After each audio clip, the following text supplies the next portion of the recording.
అండి. తెలంగాణ రాష్ట్ర వ్యాప్తంగా ఎవరైతే కొత్త రేషన్ కార్డుల కోసం ఎదురు చూస్తూ ఉన్నారో వారందరి కోసం కూడా అదిరిపోయే శుభవార్త అయితే వచ్చేసిందనమాట. కొత్త రేషన్ కార్డులు పంపిణీ చేయాలని చెప్పేసి తెలంగాణ ప్రభుత్వం ఇప్పటికే నిర్ణయం తీసుకుందండి.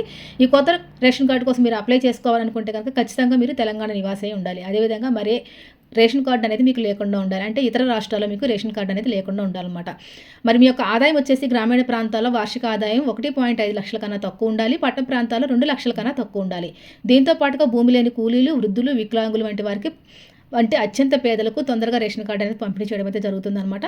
దీంతో పాటుగా కొత్తగా పెళ్ళైన దంపతులు లేదా తాత్కాలిక కార్డులు కలవారు కూడా అర్హులనమాట.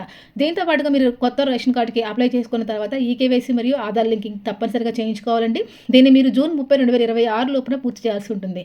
మరి ఏ విధంగా ఎలా అప్లై చేసుకోవాలని ఒకసారి చూసుకుంటే కనుక మరి మీకు మీ సేవా పోర్టల్ ద్వారా ఆన్లైన్లో దరఖాస్తు చేసుకునే విధంగా సులభంగా ఒక యాప్ని అయితే తీసుకోవడం అయితే జరిగిందనమాట.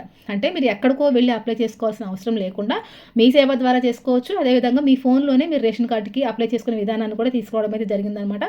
మీకు ఇవన్నీ కష్టంగా ఉంటే కనుక మీ రాష్ట్రంలో ఉన్న, మీ దగ్గరలో ఉన్న మీ సేవా కేంద్రాల వద్దకు వెళ్ళి అవసరమైన డాక్యుమెంట్లు అనేవి సమర్పించి మీరు ఒక స్మార్ట్ రేషన్ కార్డుకి అప్లై చేసుకోవచ్చండి. వెంటనే మీకు రేషన్ కార్డు మంజూరు చేస్తామని చెప్పేసి గవర్నమెంట్ నుంచి ఒక అప్డేట్ అయితే వచ్చింది.